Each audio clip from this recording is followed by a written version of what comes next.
आता सध्या हिवाळ्यामुळे बाजारामध्ये खूप छान ताज्या भाज्या मिळतात. चांगली वांगी दिसली म्हणून म्हटलं चला उकड वांग्याची भाजी बनवूया. तर त्यासाठी सर्वात प्रथम 4 चमचे तीळ घेतलेले आहेत. ते सुकेच भाजून घेतलेले आहेत बिना तेलाचे. त्यानंतर 1 चमचा डाळ घेतलेला आहे.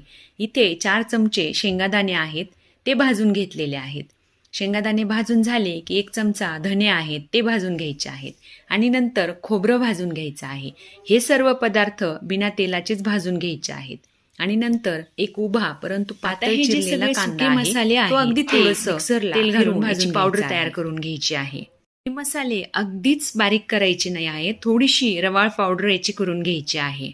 आणि नंतर यामध्ये घरगुती लाल तिखट 1 चमचा, घरगुती काळा मसाला 1.5 चमचा, अगदी पाव चमचा किचन किंग मसाला आणि अर्धा चमचा आमचूर पावडर घालून घ्यायची आहे. आमचूर पावडर घालून झाली की यामध्ये चवीनुसार मीठ घालून घ्यायचं आहे.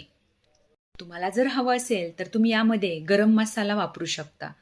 परंतु मी नेहमी ज्या घरामध्ये आपण जो रोज जेवणात बनवतो त्या भाज्यांमध्ये मी कुठल्याही बाहेरच्या मसाल्यांचा वापर करत नाही.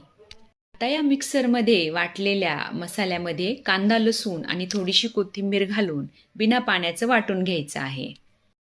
हे वाटण तयार झालेलं आहे, तुम्ही बघू शकता. हे वाटण अगदीच जाडही नाही आणि अगदीच त्याचा लगदाही झालेला नाही. आता ही जी वांगी आहेत ती स्वच्छ धुवून चिरून अर्धा तास मिठाच्या पाण्यामध्ये बुडून ठेवलेली होती. ही वांगी काढून घेतल्यानंतर हा मसाला या वांग्यांमध्ये अगदी दाबून भरून घ्यायचा आहे. मसाला जेवढा वांग्यांमध्ये दाबून छान व्यवस्थित भराल तेवढा तो तेलामध्ये करपत नाही.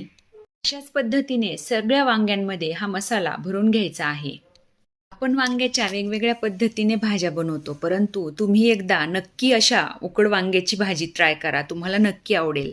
गॅसवरती एका पातेल्यामध्ये पाणी उकळण्यासाठी ठेवलं होतं. त्यावरती एक चाळणी ठेवून त्यामध्ये ही सगळी वांगी घालून 3 ते 4 मिनिटे वाफवून घ्यायची आहेत. वांगी जर बारीक असतील तर 3 ते 4 मिनिटांमध्ये वाफवून होतात. जर थोडीशी मोठी किंवा जाड असतील तर थोडा वेळ जास्त लागू शकतो.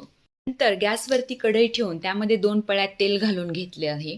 त्यामध्ये अर्धा चमचा मोहरी आणि अर्धा चमचा जिरं घालून घेतलेले आहेत. ती चांगली तडतडली की अर्धा चमचा हळद घालून नंतर ही सगळी वांगी त्यामध्ये घालून परतून घ्यायची आहेत. वांगी व्यवस्थित परतून झाली की हा जो उरलेला मसाला आहे तो या वांग्यांमध्ये घालून घ्यायचा आहे. आता अगदीच किंचितसं पाणी घालून 3 ते 4 मिनिटे हे वांगी झाकण ठेवून वाफवून घ्यायचे आहेत. वांगी जर तुम्ही चाळणीवरतीच जास्त वाफवली तर नंतर जास्त वाफवण्याची गरज पडत नाही, परंतु हा मसाला या वांग्यांमध्ये छान मुरण्यासाठी कमीत कमी 2 ते 3 मिनिटे तरी झाकण ठेवून वाफवून घ्यायची. आता इथे हे उकड वांग छान तयार झालेलं आहे, ते मी एका बाउलमध्ये सर्व करत आहे.